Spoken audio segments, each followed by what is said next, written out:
What is Sunday about for the Patriots? I'm repeating the intro here. It's about Mac Jones' future as an NFL starting quarterback, really, because if he's bad in this game, just like he was against the Saints and like he was against the Cowboys, you have to bench him. But if he's average, he's probably going to continue along this season as the Patriots starter. So you need at least average play out of Mac Jones for him to keep starting moving forward. But if he gets benched again, if they get blown out again, you have to put someone else in there. Yeah, and that was one of the quotes, again, from an AFC Pro Scout. Look, he's a panic player versus pressure, and you just can't have that. But I've talked enough about Mac versus pressure and how he actually was not that bad. So I'm with you. I see this game as either a turning point where you can salvage some of the season. Yeah. I said the last game was must win. They lost badly. The season as a whole is pretty much going down the sink. Or it'll be a point of no return. Pat's Interference is brought to you by FanDuel, the exclusive wagering partner of the CLNS Media Network. Okay, recording here Thursday afternoon, back in the road office, Gillette Stadium, a dour place. I think it's fair to say, recording with partner Doug Kyed, because as I joked last time, there's no way out for him. It's like the Patriots offense. He is connected here to the Herald. He is stuck with me doing the podcast now almost bi-weekly. But on a note about Doug and the offense, you and I published a story here today about Mac Jones. The essence was basically, how did he go with, of course, a lot of organizational help, or lack thereof, in about 20 months, from promising rookie quarterback, face of the franchise, to a guy who's completely lost. Benched in 2 straight games, 6 turnovers, and of course, we're going to cover that here, as well as Sunday's game against the Raiders, which I think they can win. I don't know what's wrong with me. There's a lot. It's a big, long list, but I think they can win. Of course, here in the Pat's Interference podcast, brought to you by FanDuel, the exclusive wagering partner of the CLNS Media Network. So before we spit it out, break down the game, 3, 2, 1, and make our game picks about that story, as you're gathering your reporting and I'm gathering mine, what struck you most just about the last 20 months and what we learned for this story? I think just like someone put it very succinctly to me, where they're like, yeah, Mac Jones is physically limited, struggles against pressure, and makes bad mistakes. And I was just like, that's a pretty brutal combination. It's like, well, yeah, it is. Because, I mean, as everyone knows, like Mac Jones, the big strength of his coming out of Alabama was his brain, what he could do pre-snap, knowing the system, everything. But then like that all still kind of exists. Like he's a smart quarterback. He can do things before the snap, but then once the ball comes to him, he just panics and throws the ball to the other team. And like, you can't have that if you're also a physically limited quarterback. So to me, that's what it all sort of boils down to right now. Obviously, there's much larger things here at play as well, just the way that the Patriots have handled their personnel, how the offensive line has struggled, the wide receiver, everything. But as someone else put it to me, it starts with the quarterback. It does. I mean, that's the NFL. And I think it's interesting that when we speak to people within the organization and around league circles, in front offices, staffers, sometimes getting player perspective about this, there was a real divide. Like, I think a lot of the people you spoke to looked at this and said, this is what Mac is. And the counter to that would be, this is what Mac has always been. Again, going back to Alabama. How many times have I said on this podcast, pocket bound point guard? Okay. Right. He's not throwing outside the numbers. And so someone suggested to you that like the book kind of got out at him at the end of the 21 season. What also happened at the end of that season, his rookie year, was a turnover in coaching. Mm-hmm. And so now 3 different offensive coordinators, 3 different quarterbacks coach. And I don't know how many quarterbacks can survive in that environment, let alone one that, as one executive told me, I don't know what their plan was at the offensive line, which we've talked about, and the receivers and the separation, yada, yada.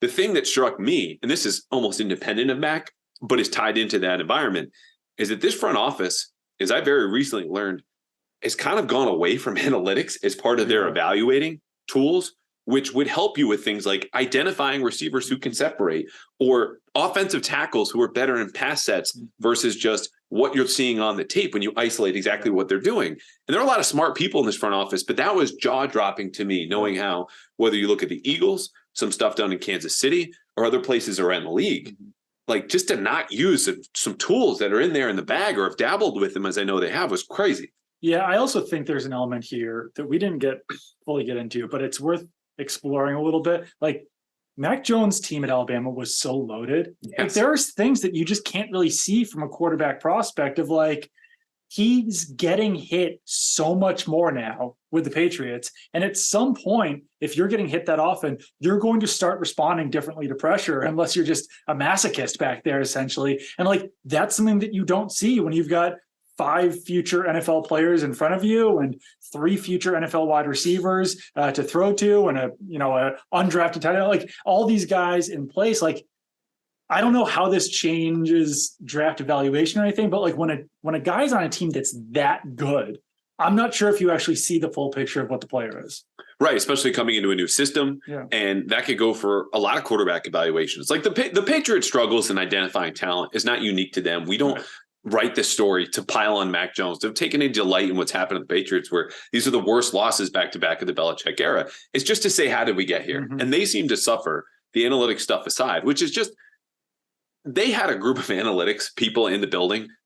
They were here for a year or two and then left. Nick Caserio, around his last couple of years, dabbled with this, and then he leaves and is open about what he does at the Sloan Sports Analytics Conference at MIT every single year. And the Crafts own a sports analytics group. Right. So that's the crazy part to me. So that part you could pin on them. But the rest of this, teams miss on quarterbacks. Mm-hmm. Teams miss in free agent signings. Jonnu Smith, Juju Smith-Schuster. It's just this storm that has come in, along with Mac's reaction to some of that adversity, as one person used the word bratty to me, that has led them down, this path where there seems to be no way out.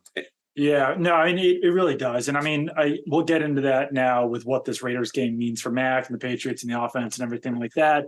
But I mean, he's just been so bad. And yeah, there were, things behind the scenes last year too, between, Mac and Belichick and the Crafts and all these different things that play into this as well. And I will say that, Mac right now is generally respected around the team because of the hours that he puts in, the fact that he is willing to, he likes spending time with guys outside the facility, outside the locker room, like he is friends with a lot of these guys. So I think that's what makes it a little bit more difficult for players too, is that they want to, and obviously they're going to keep saying positive things to us in the media, but I think that they generally believe a lot of the things that they're saying, but he's just not very good right now. Yeah. And the lead of the story, if you haven't written it, again, of course, we're going to encourage you to read our own work. But the essence is there were many people in that building on Monday who were reaching out, hearing from people. Again, I don't know if you heard, I was at a wedding on Sunday. I haven't said that a million times, but heard from people after that game going like, oh, the media, you guys are going to be honest this week. Well, I'm like, well, yeah, we all watched that game. But the issue was those same people go, I don't think Mac can start. Right. And he is. We heard that from Bill O'Brien Tuesday. Yep. Bill Belichick confirmed it Wednesday. And the reality of that is, it's because they don't have any better options. No. And that's on Bailey Zappi and it's on Will Greer. But we're moving forward as Patriots are with Mac Jones. So same segment we typically start out with in these game preview episodes. Spit it out. 30 seconds. What is Sunday about for the Patriots? I'm repeating the intro here. It's about Mac Jones' future as an NFL starting quarterback, really, because if he's bad in this game, just like he was against the Saints and like he was against the Cowboys, you have to bench him. But if he's average, he's probably going to continue along this season as the Patriots starter. So you need at least average play out of Mac Jones for him to keep starting moving forward. But if he gets benched again, if they get blown out again, you have to put someone else in there. Yeah, and that was one of the quotes again from an AFC Pro Scout. Look, he's a panic player versus pressure, and you just can't have that. But I've talked enough about Mac versus pressure and how he actually was not that bad. So I'm with you. I see this game as either a turning point where you can salvage some of the season. Yeah. I said the last game was must win. They lost badly. The season as a whole is pretty much going down the sink. Or it'll be a point of no return. Like 1-5 is 1-5. Right. You go on the road, lose badly. You're going to play Buffalo. You're going to play Miami. I think we know how those games are going to go. So it'll be one of those two, a brief turning point or a point of no return. All right, let's get into the week that was. Aside from our story, aside from Mac stuff, starting over has been the big theme. And we keep asking players and we keep asking Bill to the point of he was the one who birthed this idea on Sunday after the game. And we asked him on Wednesday, what does that incorporate the last 2 days? And his answer was basically everything. It's like, okay, I don't know. I think fans would want to know what starting over means. We've never heard him speak like this. Right. And he says anything that encompasses us playing better. The other word that we've heard is fundamentals. Yeah. Do you take anything away from that? Does that tell you what we might see on Sunday?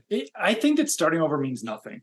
Based on everything that Bill Belichick has said. And if you go back to Mac Jones 3 weeks ago was basically talking about starting over, or maybe I don't know if it was 3 or 2 or 4, whatever it was, but he's saying you need to identify the play and who the number one, the target is on the play and where you're throwing the ball and whether it's a run play or a pass play. Those are all things that are starting over. So I don't think that this was some come to Jesus, like we're throwing everything out, opening up the depth chart, like starting completely over. I guess we'll see on Sunday if things look drastically different. But to me, it just feels like it was just a phrase that Belichick used that maybe he even regrets using because of how many questions he's now got about it. And he was getting a little bit, I feel like he's getting a little bit saltier about it throughout the week about what the responses that he's giving it. But it's like, you're the one who said it. So what does that mean? And obviously he's not going to spill all the beans, but there's only so many things you can do.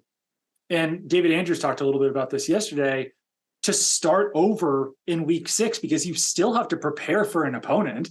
Like you still need to practice and prepare for this game. So you can't just go back to a training camp schedule in week 6. You have to prepare for an opponent. So I don't think you really can start over unless that means starting over with a new quarterback, which they're not doing. No.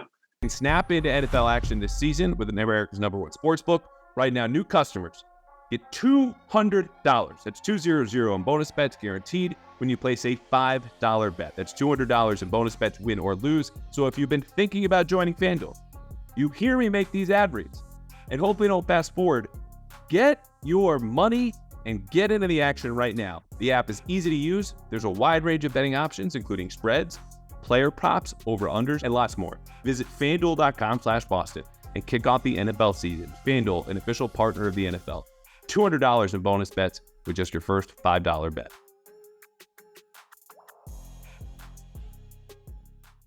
The other interesting wrinkle about this week, too, which had me in a pretzel as we were writing this story, preparing it, and the Patriots go, players are getting off Monday, but they're going to come in and practice Tuesday. I'm going, okay, that could be the signal of a new quarterback, changes to the system. As far as we've heard, nothing of that sort has happened. Right. Other part about the job is, we need to have other reporters on alerts. Mm-hmm. Anything that happens from Adam Schefter, Ian Rappaport, some other folks on the beat, anytime they pass gas or burp, like we figured out, it's on our phones popping up. And so Adam Schefter had some comments. Which one passes gas the most? I can't say that. It's off the record. It's a terrible example and joke by me. Moving forward, starting over here in this point, Adam Schefter, who has a well-documented relationship with Bill Belichick, suggested that the offense will look very different Sunday against the Raiders. So I'm waiting for that to happen. We haven't heard anything. I do have some ideas about how it could look different and will be better against the Raiders, but they're not ideas that are different based on here's your clear plan B. They're specifically tailored to this is how you should attack the Raiders, which is a game plan or changes. I would say if they were 3-2 or 2-3, right? And they're not a game plan team, it's right? It's always going to look a little bit different. I also think that the offense is just going to look different in general because of injuries, quite honestly. Yeah, like Mario Douglas, concussion, Juju Smith-Schuster, concussion. Almost certainly both those guys are not playing on Sunday. So you're probably going to see Tyquan Thornton. You might see Jalen Reagor. You're going to see Kendrick Bourne probably playing out of the slot. You're going to see Devontae Parker, maybe Kayshon Boutte. So that alone, the offense is going to look different. But to this point of starting over, the other point that I would make is that almost all those guys have already played the snaps. Like they've already rotated wide receivers.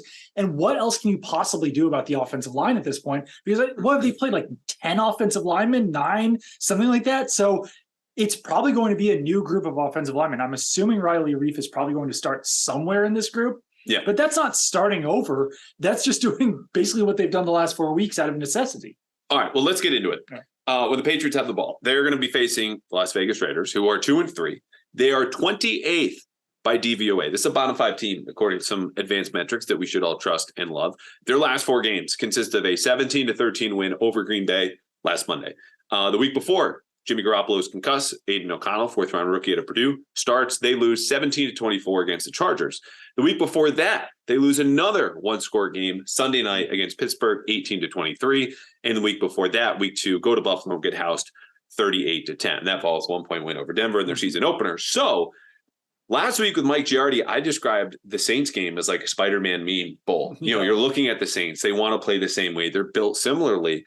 And speaking with some people this week, again, for that Max story around the league, they're like, the Raiders could win, right? Like, it's hard. I try telling that to people around here, not just me, because, again, I see a pathway. You mean the Patriots could win? The Patriots could win, yes, because they are 27th by DVOA. Yeah. Better. Yeah, that is. PFF is higher on the Raiders, but neither of these teams has scored more than 20 points. The Raiders haven't even gotten to 20 points. Mm-hmm. You have a turnover-prone quarterback. Defensively, they want to play man coverage. Patrick Graham, defensive coordinator for the Raiders, came from New England and carried that system around with him. But they can't play a ton of man, do a lot of poor players in their secondary. Yeah. So when the Patriots have the ball and they're 28th on DVOA and the Raiders are 24th on defense, let's skip the Mac Jones numbers. Mm-hmm. Like, he was drastically worse against the Raiders last year. And I don't know if that was a flash in the pan. They only got pressure on him about 20% of the time. But again, this is a defense that's bad against tight ends. Mm-hmm. And I would just tell him, throwaway is not a bad play in this game. Right. Because that's the whole starting point is the turnovers. Like, opponents have scored 22 points thanks to you, and you've scored just 3.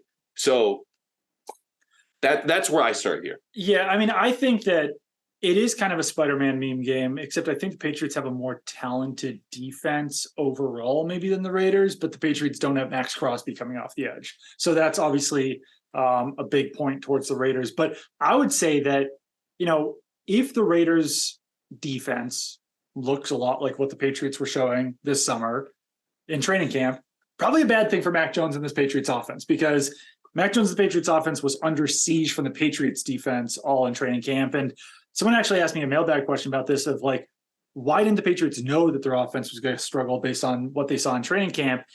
And there's 2 points there. One is that no one can actually stack the quarterback in training camp. So you're still kind of you don't totally see what everything's going to look like if it's not a full contact practice. The other thing is that the Patriots were hoping that the offensive line was going to get healthy and that a lot of that pressure would be fixed. The offensive line has kind of gotten healthy and it still hasn't helped. So I don't know. I could actually see a pretty similar game to what Mac Jones had last year, where he is going to be taking a lot of sacks.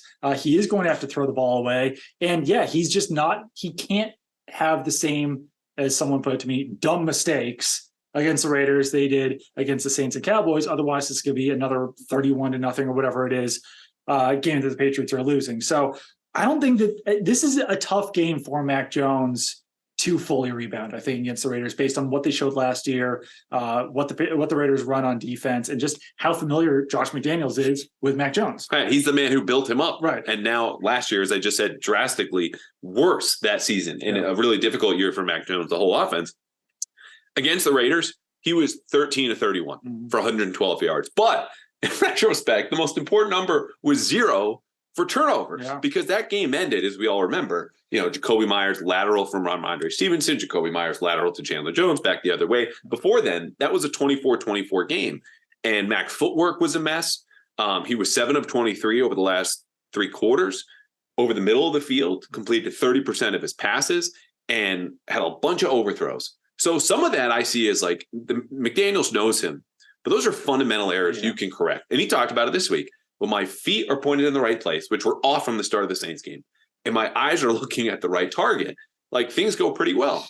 But as you mentioned, that's also something he said 2 or 3 weeks ago. Yeah. Aside from that, I already said this, but I think if you give him a focus of just, look, we're going to have half field reads. Mm-hmm. If it's not there, throw it away. Yeah. A throwaway is not a bad play in this game because, again, the Raiders have not scored more than 20 points all season. Yeah. So you don't need to get to 24 or 27 or 30 to win this game. The other thing I think they can do is hone his focus. Like I mentioned, half field reads.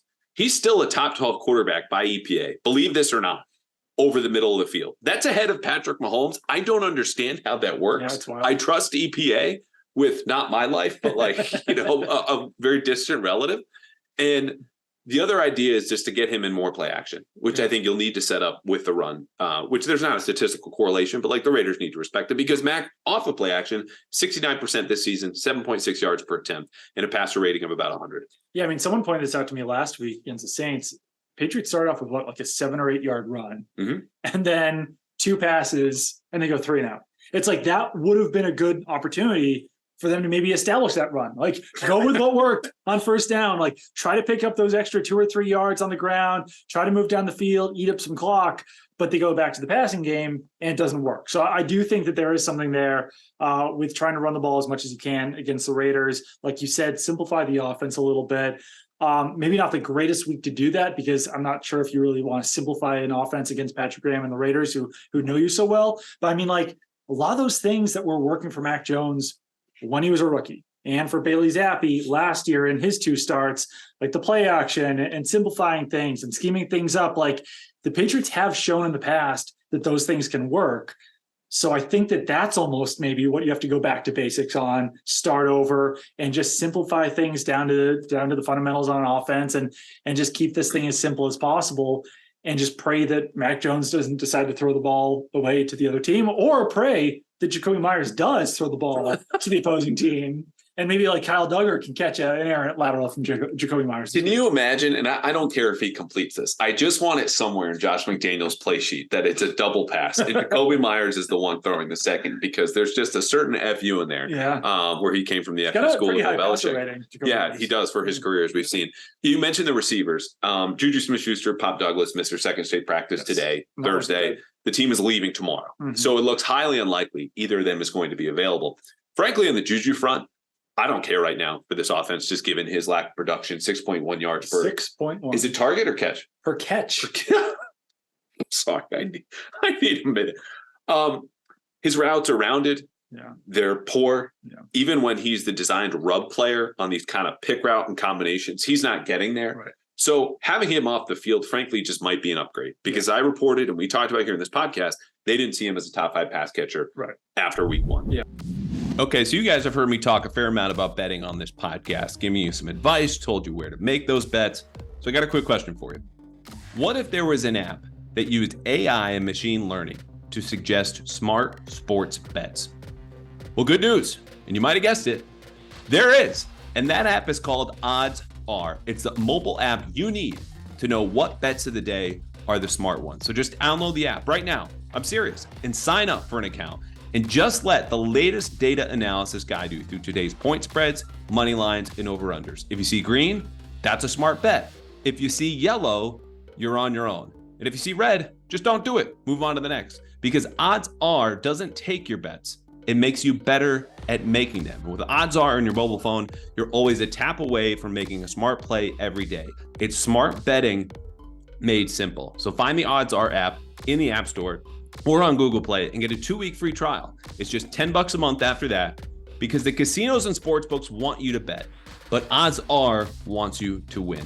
Go get it. Pat's Interference listeners actually get a special deal too. You get your first 30 days of the app free, totally free, if you go to Odds Are, that's ODDS, the letter R.com/Pats to download the app. That's oddsr.com/PATS for 30 days of smarter betting. Free! I'd call that a winning bet. Pop Douglas is another issue, but Tyquan Thornton's going to step in. Yeah. He caught 22 of 45 targets last year. It was a disappointing year. Yeah. What can you expect from him on Sunday, even if maybe there's some addition by subtraction with Juju? I hate to do this because, like, ideally Tyquan Thornton would be this like high upside promising player, but we saw so much of him last year and he barely did anything. I mean, he played like 51% of snaps or something. More than Kendrick Bourne. Went up with less than 300 yards. So like, that's just not good. And I think that he can stretch the field. I think that he can add a speed element, but I don't know if the Raiders necessarily need to respect it because he's had drop issues. He gets hurt all the time. Like he's a very thin, frail type of wide receiver. So I think that you can bully him at the line pretty well. I don't think he's going to be playing like on the line of scrimmage as an extra wide receiver. So that helps him a little bit get off the line of scrimmage. But I'm just not expecting that much. I think the most interesting thing about this week, if Juju and Demario Douglas, as we expect, are out of this game, is that someone else has to step up in the slot. I don't think that's going to be Tyquan Thornton because he's not that type of player. Devontae Parker is your ex-wide receiver. They don't really have that third slot guy. Like Demario Douglas is the backup to Juju Smith-Schuster. So I think you see Kendrick Bourne step into the slot. And maybe that connection between Mac and Kendrick Bourne finally pays off here. They work him into some slants. Like he's not Demario Douglas in his ability to get open and man coverage or make plays after the catch. But I think that he can be, he can be a chain mover in the slot if he needs to be. So I think that will help a little bit. But yeah, we'll probably see a lot more of Tyquan Thornton. Kayshon Boutte might get some snaps in this game. I'm interested to see if Jalen Reagor gets put in the mix as well, because someone else has to play wide receiver. And the Patriots were pleased with him practicing early in the season. Curious to see if now these injuries actually get him into the mix. And like, I don't know, do they shock us and have Jalen Reagor play more than Tyquan Thornton? Like that's something that I'm not like, I haven't heard that or anything like that, but that wouldn't necessarily shock me, So he's actually been practicing. Two things. One is last year when Tyquan Thornton came back from that collarbone injury, played week 5 against the Lions, same thing, started on IR, came back. He didn't have a single padded practice that week and came in, and they threw him into the fire. Right. That was either they don't care or they believe in him that much, and he went and played. The second thing is, have I been saying Jalen Reagor's name incorrectly this whole time? No, I might be. Yeah. Jalen Reagor belongs in like Game of Thrones, like just on your way down the King's Road. It's the Jalen Reagor. Yeah. Oh no, it's an O at the end, so that throws me off a little bit. Yeah. Yeah. I've been teaching Olivia how to read, and like the English language is broken. Yeah. She's like trying to sound out words, and I'm like, no, that's a long A, no, that's a short, like, and I'm just like, how would she know? She's 6. Like, how would she know that it's an A or an A or a, that's beside the point. Yeah. It's frustrating. To your point about who's going to play the slot, I think the answer is going to be a tight end. I think it's going to be Mike Gesicki. And part of this is, again, I've laid out, hey, I think there are things the Patriots can do. More play action. Keep Mac over the middle of the field. I think they're going to bulk the hell up for this game and the way and play a ton of 2-back, ton of 2 tight end sets, sometimes even combine them into play 22 personnel. Because you look at their game last year, just about half their snaps featured either multiple backs or multiple tight ends. And 8 of their first 11 plays were just that. We're going to come in and bowl you over. And a lot of that was the running game. Okay.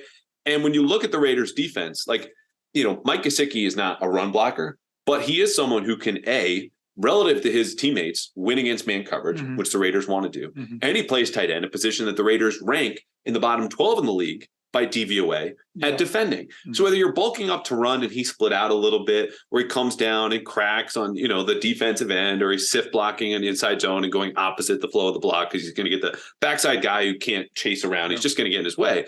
He has a real function in this game. Specific to multiple backs, I would love to see Ramondre and Zeke on the field at the same time, because the Raiders are allowing 5.2 yards per carry to teams that use multiple backs in the same set this year. And the Patriots can run in the middle. They're actually about league average when going between the tackles. It's when they go outside and they have these weird pin and pull plays where Trent Brown's on the move and they're getting nowhere because Badarian Lowe's on the other side and they can't block. That's what I think they need to do. Is a lot of these drives are going to result in punts, but we're going to keep pounding away at the middle because this is the bad Raiders run defense. We're going to do it with multiple tight ends. And Belichick called them one of the best in the league this year. I don't know what numbers support that. It's not yards. They're bottom by 12 by DVOA, EPA, success rate, total yards, like just vibes. Yeah. Just, and I just think they're going to play that kind of drag this game into the mud. Yeah. And Mac, again, a throwaway is not a bad play. Right. And that's the whole game plan. Yeah, no, I think that, maybe get creative a little bit. Kendrick Bourne getting some carries. Yeah. Jalen Reagor, maybe get him some carries. House of Reagor. Yeah. Yes, use his speed because, he ran like a 4.47, but one of the things I heard about him is that he's just like incredibly fast in practice. It might not be able to catch the ball, but like maybe might be able to carry the ball. A little bit more motion. Yeah, too. exactly. The Patriots have struggled defensively, and let's jump to their defense here after I finish this point. With plays in motion, they're bottom 10 in the league against run plays that have motion at the snap, and it forces communication. It's a little bit difficult. So I could see Kendrick Bourne getting in motion, taking end rounds, or Jalen Reagor being there. So when the Raiders have the ball, Patriots are 12th on defense by DVOA. The Raiders are 31st. That's second worst in the league, folks. And it's because they are second worst passing, and they are 29th by the run. Jimmy G has 7 picks this year. He has a 68.8% completion percentage, 917 yards and 6 touchdowns. And the Patriots are looking at and going, thank you. Thank God, because they have 2 turnovers. And that is the worst in the entire league. Is this the week they get their third takeaway? I want to say yes. Oh, please say yes. You were so yes. down on the offense, and rightfully so. You got to get some juice in here.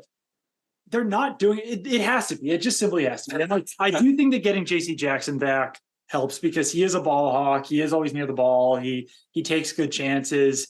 So I do think they will. It's been kind of mind blowing to see how few turnovers they've gotten this season because they're usually, I think, near the top of the league in turnovers. Yeah. Or takeaways, I should say, on defense. So no, I think that getting J.C. Jackson back helps. And getting Jonathan Jones back in the mix, I think helps as well. Maybe not even so much on interceptions, but he's pretty good at punching that ball out sometimes on some forced fumbles. So I think they kind of like, if the offense is as bad as it is, which it is, I think that maybe you have to take a few more chances on defense to try to get some takeaways, to get your offense in an advantageous position, field position wise. So yeah, I think Jimmy's good for 1 or 2 turnovers in this game. And the way to do it has been evident, I think, for years, dating back to when he was starting out in San Francisco. It's pressure. Yeah. He and Derek Carr, to bring back the Spider-Man meme, are looking at each other and going, hey, you're making $15 million more for my old team, because Derek Carr's in New Orleans making 40 a year. Jimmy's making 25 for the Raiders. And he is the 3rd worst quarterback under pressure this season, according to Pro Football Focus. A 36% completion percentage, 0 touchdowns, and 4 picks. So Steve Belichick last year in his head-to-head matchup with Josh McDaniels, who McDaniels threw the sink at him. Okay, we'll go 6 offensive linemen, we'll go multiple tight ends, and we'll spread the field and go empty. Like, they absorbed that initial script. And then Steve Belichick spun the dial at Josh more than you saw in any game last year, except for maybe the first Buffalo game. Zone pressures, 3-man rushes, sim pressures, all-out blitzes. I think you do the same thing to Jimmy. Yeah, the tricky part is to not have, obviously, Matthew Judon in this game. Mm-hmm. And I know you did as well, I thought this was going to be like the highest potential Patriots pass rush that we had seen, maybe since the Dante Hightower, those types of days. A lot of bad takes to start the season. And just like it hasn't come to fruition so far this season. And one big factor is that Keion White hasn't been as consistent as you would like to see him as a pass rusher. Josh Uche is still bringing pressure, but he can't be the only one doing it. Dietrich Wise hasn't been that productive. So I think this is a big game actually for Keion White to bring some pressure from defensive end, because if it's not him, it's probably not going to be Anthony Jennings. It's probably not going to be Jahlani Tavai, like these other guys who play on the edge who are more run defense players. So that's the thing that scares me a little bit. I do think that there are ways to get pressure from defensive backs, though. If they do want to go with some all-out blitzes or some, safety blitzes or corner blitzes, because Miles Bryant is actually a pretty good blitzer. Jonathan Jones has been a pretty good blitzer in the past. Kyle Duggar can rush the passer. Like, they do have Adrian Phelps is a guy who can rush the passer in the past. I think that if you are mixing things up like that, then you can get pressure after Jimmy Garoppolo. But if you're doing it from a more traditional manner, the Patriots just have not been very good at bringing pressure this season. Yeah, and they brought a lot of pressure, and they didn't get a single sack bringing pressure at Derek Carr last week, again, knowing he would melt eventually, and he just didn't, because they didn't get home. And part of that was a 4-man rush. But I look at this game and let's say, okay, they dam it up. Like, Josh is ahead, they've got max protect, whatever the case is, Jimmy's standing in the pocket. I can tell you he's going to 1 of 3 guys. Devontae Adams, Hall of Fame receivers, Belichick said this week. Old friend Jacoby Myers, talked a lot about him this week in other places. Let's skip over that. And Josh Jacobs, because no other Raiders player has more than 6 catches on this roster. That's crazy. So that's easy to say. Just cover these 3 guys. But it's a little harder when those 3 are Devontae Adams, Jacoby Myers, and Josh Jacobs. How would you handle the Raiders from a coverage plan? Understanding, again, this is the 2nd worst passing offense in the league, but the talent says they're going to come around eventually. I think what they will do is focus most of their attention on Devontae Adams, just because that's what Bill Belichick typically does, tries to take away the best player. And that could actually mean a pretty big game for Jacoby Myers, which wouldn't be great from an optics perspective. But I think that is probably the way to win this game, is to take Devontae Adams a lot more seriously than Jacoby Myers. So I think that's what I would probably do. Maybe stick, test JC Jackson, see how he can do against Devontae Adams, mix in some double teams as well, because obviously they're not going to double team him on every single snap. That's probably the way that I would do it. And then I think you can trust, like, Hunter Renfrow has been so unproductive over the last couple seasons that I don't think that you really necessarily fear Miles Bryant being able to cover Hunter Renfrow out of the slot in this game. So I guess I would probably leave, Jonathan Jones as covering Jacoby Myers. And I don't know. I'm kind of curious to see how that matchup would look, because it's probably not one that we even saw that often. I guess we saw it pretty often in training camp with those guys matched up in the slot. Not sure off the top of my head who won that more often, but yeah, I think that's probably the way that would handle it. I don't know. Like, could the Raiders just give the Patriots Hunter Renfrow for this game? Like, they need a slot receiver. Like, just let him wear number 13 on the Patriots for one game, and then give him back to the Raiders, or maybe just trade him to the Patriots in general, because the Patriots could probably use someone like Hunter Renfrow right now, and the Raiders aren't using him. So, again, we could talk more about Josh Jacobs, and Belichick called him a top 5 running back in the entire league going into this, but their offensive line isn't very good. You've heard me say this before. Rushing success is a function of blocking and defensive box count. So the running back is a guy we all watch. It's not actually all on him whether he gains a ton of yards or not. Right.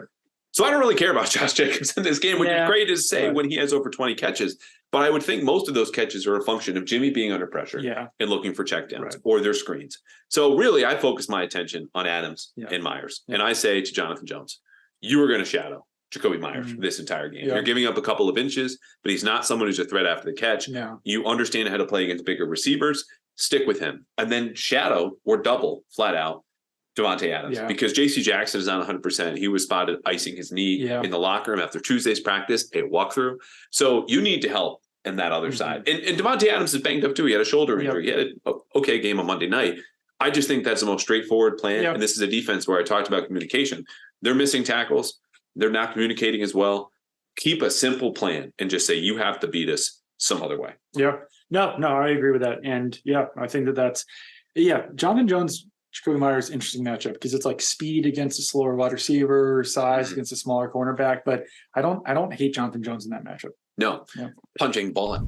But I would bet there are some nights you don't feel like cooking dinner, or maybe even lunch, or maybe even getting up to make breakfast. Well, good news for you as well as for me. We have Factor, America's #1 ready-to-eat meal kit, which can help you fuel up fast just like me, whether it is breakfast, lunch, or dinner.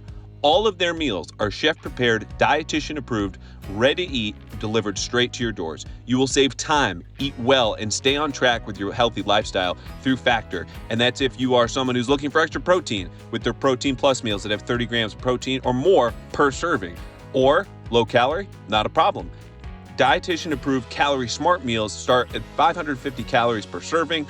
Or if you want something fall, who doesn't? You can go with some of their hearty, comforting meals with seasonal vegetables like cranberry pecan chicken or apple Dijon pork chops, ready in just 2 minutes. That's the deal with Factor. It's quick, easy, and healthy. So right now, go to factormeals.com/Callahan50. That's my last name, the number 50. Use code Callahan50 to get 50% off. That's code Callahan50 at factormeals.com. Don't wait any longer. Factormeals.com/Callahan50 to get 50% off your first meals. No more cooking, folks. It's right there. Just click. X Factor. I'm going to go with Juwan Bentley. I just said I don't care about Josh Jacobs. I'm going to already walk that back just a little bit. And Juwan Bentley had a sack last year against the Raiders. He's involved in a lot of those sim pressures, which are basically 4-man rushes. Someone on the defensive line drops out, and you replace him with a fourth rusher, typically linebacker or safety. Juwan Bentley needs to get through up the middle, like he did in that opening drive against the Saints and get a sack. And he'll be isolated a lot on Josh Jacobs, probably in coverage. And he needs to limit those yards after the catch, run after catch. And I don't know if he can do it because the Patriots are 25th in pass defense against running backs. And that starts with him. It's never been a strength of his game, but they've done a better job mitigating. And as a guy who's a captain, your leading tackler, someone who's going to be used a lot in pass rush situations, he's got to have a big game on Sunday. Yeah, it's really never been a strength of the Patriots defense since they like those like bigger, slower linebackers in general. But never really hurt them that much in the past. X factor for me would be J.C. Jackson. Just see what that knee looks like, see how effective he can be, see if he can play a near full share of snaps in this game.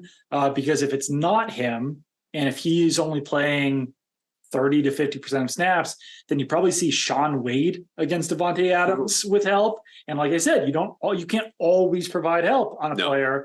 So then that would maybe force you to shift some things around. So I do think that JC Jackson, his health, his ability to take away the ball is all key in this game. All right, well, let's get to the keys. 3 keys, 2 matchups, 1 wild card, 3-2-1 breakdown, always on the podcast. We haven't talked about Max Crosby yet. He's coming for the folks who are screaming, going like, how do you handle him when your offensive line stinks? Is he in either one of your keys?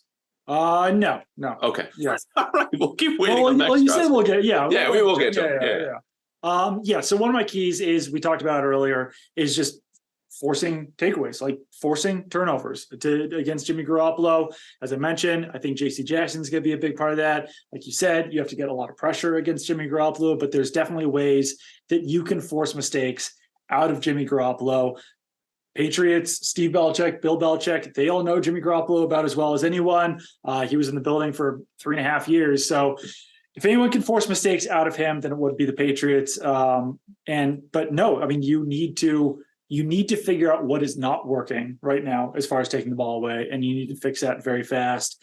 And I think that the inclusion of J.C. Jackson in this defense certainly helps. All right, I have written down winning on first down, and it's not going to be enough. You got to go bigger. You need to win the first half. Yeah. And because you look back at the game last year and the Raiders get ahead early, Kyle Duggar gets that pick 6 in the third quarter, just jump starts them to life. Like you're back in the game that you really shouldn't have been statistically. Again, we can go back on Mac's numbers, 13 to 31, 112 yards. So you need to put this game on your terms because you cannot ground them into dust, drag this game into the muck. If the Raiders are off and running with an opening drive touchdown, or they're up 10-0, like the Patriots, 3 of their first opponents have been after their first 2 drives. You need to win the first half, or at worst, go into halftime with a tie. Yeah, my third key is just that Mac Jones needs to play within his limits. And I don't even think last week was him not playing within his limits because that throw to Tyrann Mathieu was just him doing something dumb quite often. Quite honestly, but against the Cowboys, when he's trying to throw, across the field, it's just he can't do that. He's not physically capable of doing that, so he needs to play within his limits and obviously avoid turnovers like he had against the Saints. But he needs to avoid those risky throws they had against the Cowboys as well. They're trying to force the ball into tight windows or throwing across the field. It's just not his strength, so he has to avoid it. All right, Max Crosby time. Yes. 2 matchups. Max Crosby versus Vidarian Lowe. And this is a mismatchup for the Patriots. Obviously, where Lowe is allowing pressure on about 15% of his pass blocking snaps. Horrendous fit. You can't have that. You want to have about a fifth of that for any offensive tackle in the NFL. And this is not as simple, like we talked about actually here 2 weeks ago, like with Micah Parsons. Run at him, go no huddle, double team him, chip him. You need to do everything. He had a sack. He had 4 TFLs against the Packers on Monday night. This is a relentless player.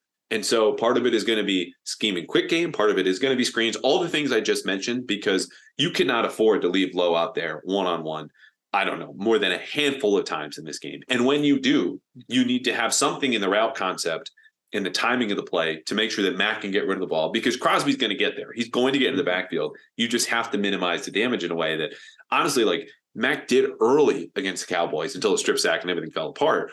But Crosby is going to keep coming in a way that you're not going to see really from many players in the league, where there are a lot of people like him, but he just, it's not even like a white guy cliche thing. Like he's not bringing his lunch pail. He is just in a rare way type of relentless. Yeah. And I'm actually curious. I mean, obviously we would expect Vidarian Lowe to start this game, but I'm not sure if we've really gotten a good look at the offensive line combination in practice. Okay, right tackle. No, absolutely. I'm not trying to no point here. But I just want to bring up that maybe we do see a different offensive line combination. And if Micah Onwenu and if Cole Strange can start at guard this week, then maybe you see Riley Reif start at right tackle, just because what they've been doing out there hasn't worked so far. But no matter who it is, it's a mismatch for the Raiders that they can exploit. We talked about it a bunch, but J.C. Jackson, Devontae Adams, that's a matchup that I'm watching. And like we've mentioned, there's going to be a lot of double teams. I think you have to give J.C. Jackson a lot of help. But I mean, if he can win that matchup, even with just one turnover, if he lets up 70 yards but has an interception, I still feel like that's a win. That's a win for J.C. Jackson. Even if you're letting up 80, 90, whatever it is. 100. Yeah, if you can get the interception, if you can flip the field at some point, then that would be huge. All right. Wild card. What do you got? The wild card for me is I'm not sure if I'm actually going to this game or not. Not to make light of this, but my daughter, this is the best part of the podcast. Yeah, is in the hospital, but she should be coming home soon. So if she comes home on Friday, I'm probably not making it out to Las Vegas. If she's supposed to come home for the weekend, I might not be making it to Las Vegas. If she's set to come home on Monday or Tuesday, I'll probably go to Las Vegas. But yeah, that's my wild card right now. It's that you are the wild card. I think I'm going at this point, but I really have no idea. I'm 50-50. So that's what I'm facing right now.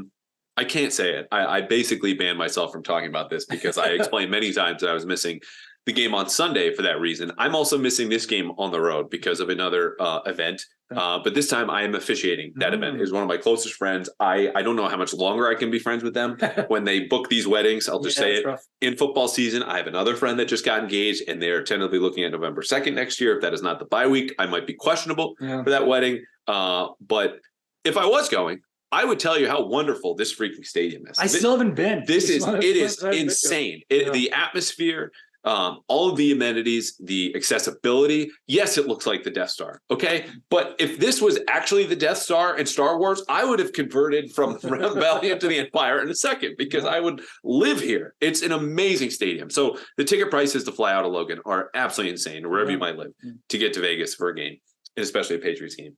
It might be worth it. I had family friends who did this last year. Granted, one of them was a Raiders fan. And they had a spectacular time. Walking distance to the Strip. The stadium is unbelievable. The food is cheap. They even have what's the Subway shop over here? We always used to go, or the Capriati's. Capriati's is in this stadium, which I thought was a local chain. Lo and behold, we are getting the wildest of wild cards here, getting the sub talk. But anyway, if you have a chance, go to Allegiant Stadium. It is a wonderful place, and obviously Las Vegas doesn't suck either. Absolutely. Okay, game pick. What do you got? I have the Raiders winning this one. I'm gonna go with it's gonna be a low scoring affair. I would honestly say 13-10 maybe. Oh. Like real low. Well, the spread is 3. Yeah. Raiders -3. I like the under, even though it's like 41. I mean, it's hit 2. No. Yeah, basically the last 3 games, I think. I'd like to see the Patriots score 1 touchdown before I predict them scoring more than 1 touchdown. Fair. They didn't get into the red zone last week against the Saints, right? No. And then their only scoring opportunity was a 48-yard miss by Chad Ryland. So I'm predicting 1 touchdown for the Patriots. I am as well. Yeah.